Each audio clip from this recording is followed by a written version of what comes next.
بسم اللہ الرحمن الرحیم۔ محترم ناظرین، السلام علیکم ورحمۃ اللہ وبرکاتہ۔ آج میں آپ کے سامنے مولانا مودودی رحمۃ اللہ علیہ کی برپا کی گئی تحریک اور آج ہمارا جو طرز عمل ہے اور جو ہمارا طریقہ کار ہے، اس کا تقابلی مطالعہ یا اس کا تقابل پیش کرنے کی کوشش کر رہا ہوں۔ مولانا مودودی علیہ الرحمہ نے جب اس تحریک کو برپا کیا تھا تو جو کچھ ان کا مطمع نظر تھا اور جو کچھ میں نے سمجھا ہے ان کے کتابوں تحریروں سے متاثر ہو کر یا ان کا مطالعہ کر کے، وہ یہ تھا کہ اللہ کا دین زمین میں مغلوب ہونے کے لیے نہیں آیا۔ اور یہ سوچ مولانا مودودی کی اپنی انفرادی سوچ نہیں تھی، بلکہ قرآن مجید کی جو تعلیمات ہیں اور اللہ کے رسول صلی اللہ علیہ وسلم کی جو زندگی کا اسوہ ہے، ان تمام چیزوں کو سامنے رکھ کر اس کی روشنی میں تقریباً کئی سال کی خاموشی کے بعد یہ تحریک برپا کی گئی، کیونکہ کئی سالوں بلکہ صدیوں سے اللہ کا یہ دین ایک مذہب بن کر رہ گیا تھا۔ تو آپ نے قرآن کا ایک مدلل اور ایسا ترجمہ اور اس کی تفسیر پیش کی جو دلوں کو موہ لینے والے اور دماغوں کو مسخر کرنے والا تھا۔ آپ نے جو تحریک برپا کی، اس کا مقصد اور مدعا اللہ کے دین کی اقامت اور سربلندی کا تھا، اور ہماری ذمہ داریاں بتائی گئیں کہ ہم ایک مذہب کو ماننے والے ایک قوم نہیں ہیں، بلکہ ہم ایک مشنری امت ہیں، اور اللہ کے رسول صلی اللہ علیہ وسلم چونکہ آخری رسول ہیں اور اس کے آپ کے بعد کوئی اور رسول آنے والے نہیں ہیں، تو اب یہ ذمہ داری ہمارے کندھوں پر ہے، امت محمدیہ کے کندھوں پر ہے کہ ہم اللہ کا یہ دین زمین پر قائم کرنے، اس کی تبلیغ و اشاعت کرنے اور اس کا اعلاء کلمۃ الحق کرنے کی کوشش کریں، کیونکہ قرآن مجید میں اس کے سلسلے میں واضح طور پر احکامات موجود ہیں۔ اللہ کے رسول صلی اللہ علیہ وسلم کی پوری زندگی اس پر گواہ ہے کہ یہی کام امت مسلمہ کا ہے، ہر مسلمان کا ہے۔ مثلا قرآن مجید میں یہ کہا گیا کہ وَكَذَلِكَ جَعَلْنَاكُمْ أُمَّةً وَسَطًا لِتَكُونُوا شُهَدَاءَ عَلَى النَّاسِ وَيَكُونَ الرَّسُولُ عَلَيْكُمْ شَهِيدًا، کہ تم اسی طرح یعنی امت مسلمہ اسی طرح امت وسط بنائی گئی ہے، اور تمہارا کام یہ ہے کہ تم دنیا والوں کے لیے ایک گواہ کی حیثیت سے، ایک نمونہ کی حیثیت سے، ایک ریپریزنٹیٹیو آف اسلام کی حیثیت سے تمہارا جینا اور مرنا ہے، اور جیسا کہ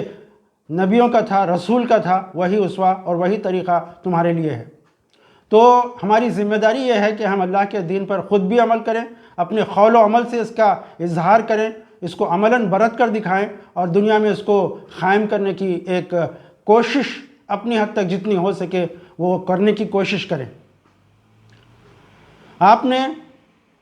تعلیمات کے میدان میں بتایا کہ ہماری تعلیمات ایسی ہونی چاہیے کہ ایک طرف ہم دنیاوی علوم پر مہارت رکھتے ہوں اور اسی کے ساتھ ساتھ ہمارا فہم، ہمارا سوچ، ہماری جو جذبات ہیں وہ اللہ کے دین کے ساتھ مربوط ہوں، اور ہمارا جو سمجھ ہو، ہماری جو سوچ ہو وہ اللہ کے دین کے اندر ڈھلی ہوئی ہو۔ اسی طرح معاشرت کے میدان میں مولانا مودودی نے یہ بات پیش کی کہ مسلمان ایک چونکہ مشنری قوم ہیں، ایک نمائندہ قوم ہیں، ایک امبیسڈر آف اسلام ہیں، تو ان کی قول، ان کے عمل کے اندر ایک اسلام کی جھلک پیدا ہو، اور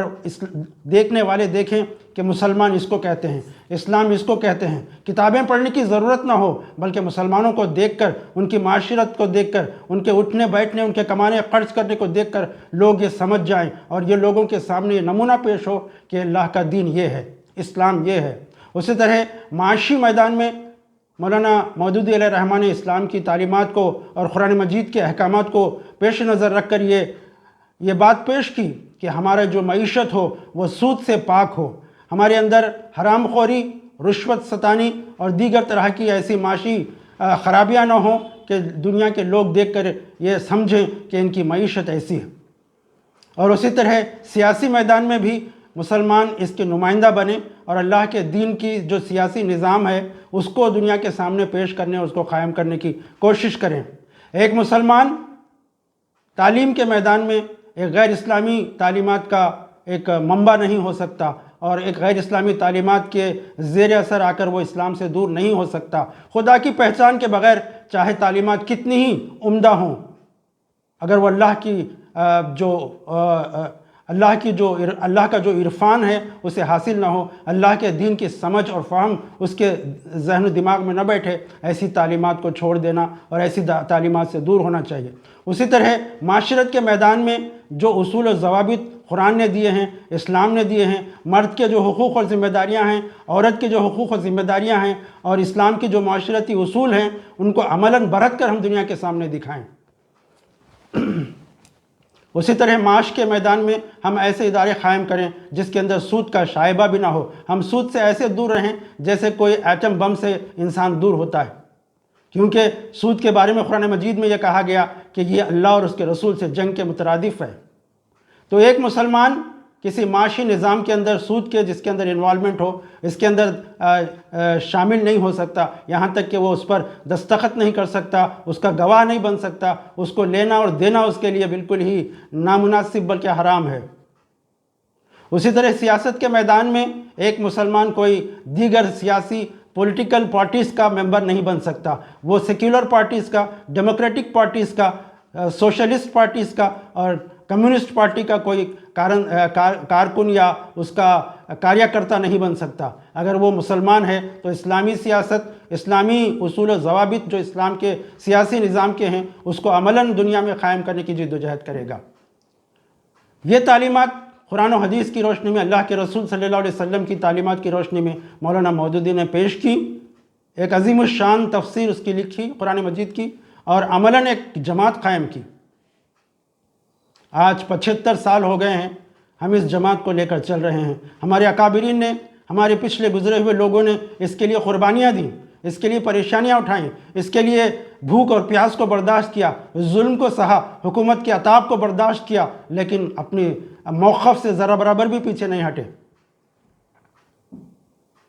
یہی ہماری ذمہ داری ہے اور یہی ہمارا طریقہ کار ہونا چاہیے، یہی ہمارا منہج ہونا چاہیے، کیونکہ یہی قرآن کا منہج ہے، یہی اللہ کے رسول صلی اللہ علیہ وسلم کا منہج ہے۔ افسوس کی بات یہ ہے کہ آج مسلمان اور اسلامی تحریکات دنیا کے کونے کونے میں مولانا مودودی کی تعلیمات کو اختیار کر کے جو عملاً تحریکات چل رہی ہیں، اس کے اندر جھول پیدا ہو رہا ہے، اس کے اندر مفاہمت اور مصالحت کی کیفیت پیدا ہو رہی ہے، اس کے اندر کمپرومائز کی کیفیت پیدا ہو رہی ہے۔ ہماری تعلیمات، دنیاوی تعلیمات کے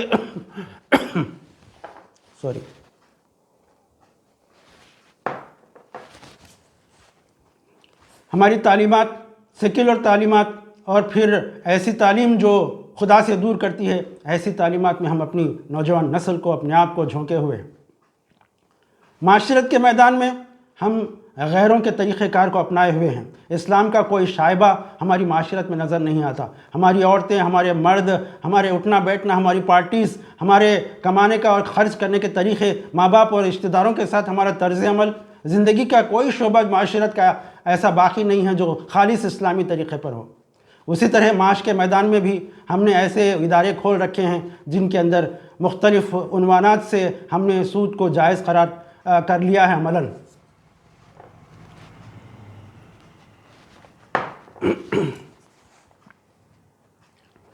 ہم نے ایسے ادارے قائم کر لیے ہیں جس میں سروس چارجز کے نام پر اور دیگر عنوانات سے ہم نے اپنے ادارے چلا رکھے ہیں، اور بینک کے سود حاصل کرنا، بینکنگ کے اندر اپنے آپ کو جھونکنا، اور اس طرح کے ہمارے ممالک بھی ورلڈ بینک سے قرضے لے کر سود کی جال میں پھنسے ہوئے۔ اسی طرح سیاسی میدان کے اندر بھی ہمارے مسلمان لوگ، ہمارے بھائی بند ایسے پارٹیز کے اندر شامل ہیں جو خدا کے منکر ہیں۔ کمیونسٹ پارٹی کے اندر دیکھ لیجئے مسلمان موجود ہیں، سیکولر پارٹیز کے اندر دیکھ لیجئے ہمارے لوگ موجود ہیں، ڈیموکریٹک پارٹیز کے اندر بھی ہمارے لوگ موجود ہیں جو غیر اسلامی قوانین بناتے ہیں، جو غیر اسلامی اصول و ضوابط بناتے ہیں، اور سیاست کے اندر ایسے گندے اور ایسے رشوت خور لوگ موجود ہیں جس میں ہمارے لوگ بھی شامل ہیں۔ تو ضرورت اس بات کی ہے کہ ہم اگر اپنے آپ کو مسلمان کہتے ہیں اور اللہ کے دین کی اقامت اور سربلندی چاہتے ہیں اور اللہ کے دین کے لیے کام کرنا، اسی کے لیے جینا، اس کے لیے مرنا چاہتے ہیں، تو ہم کو زندگی کے ہر میدان میں، ہر شعبے میں اللہ کے دین کی تعلیمات پر عمل کرنا، اس کا ایک نمونہ بننا اور دنیا میں قائم کرنے کی کوشش کرنا ہماری ذمہ داری ہے۔ اگر ہم یہ نہیں کرتے اور اس خواب غفلت میں پڑے ہوئے ہیں کہ محض نام کے مسلمان ہونے سے یا کسی جماعت کے رکن ہونے سے یا کسی جماعت کے اندر وقت لگانے سے یا کچھ دینی سرگرمیوں میں شامل ہو کر نماز روزہ کر کے ہم یہ سمجھتے ہیں کہ ہم آخرت کے اندر کامیاب ہو جائیں گے، تو یہ ایک ہماری خام خیالی ہے۔ کل اگر قیامت کے دن یہ معلوم ہو کہ اللہ تعالی ہم سے یہ پوچھے کہ تم نے زندگی کے ہر شعبے میں غیر اسلام کے اندر عمل کیا، اس کا عملی نمونہ غیر اسلام کا پیش کیا، اور تم جہنم کے حوالے ہونے والے ہو، تو یاد رکھیے، سوچئے کہ اس وقت ہمارا کیا حال ہوگا۔ تو میں محض ایک یاد دہانی کے طور پر، محض ایک ریمائنڈر کے طور پر، محض ایک تذکیر کے طور پر آپ کے سامنے درد دل کے ساتھ، خلوص کے ساتھ، للہیت کے ساتھ اور بہت ہی عاجزی کے ساتھ آپ کے سامنے یہ بات پیش کر رہا ہوں کہ ہمیں چاہیے کہ ہم اللہ کے دین کی اس تمام جو تعلیمات ہیں اس پر عملاً خود بھی عمل کریں، دنیا کے سامنے پیش کریں، لوگوں کو اس طرف متوجہ کریں، اللہ کے دین کی تبلیغ و اشاعت کے لیے اور اس کی سربلندی اور اقامت کے لیے کام کریں۔ یہی ہمارے لیے نجات کا راستہ ہے۔ اللہ تعالی ہمیں اس کی توفیق نصیب فرمائے۔ السلام علیکم ورحمۃ اللہ وبرکاتہ۔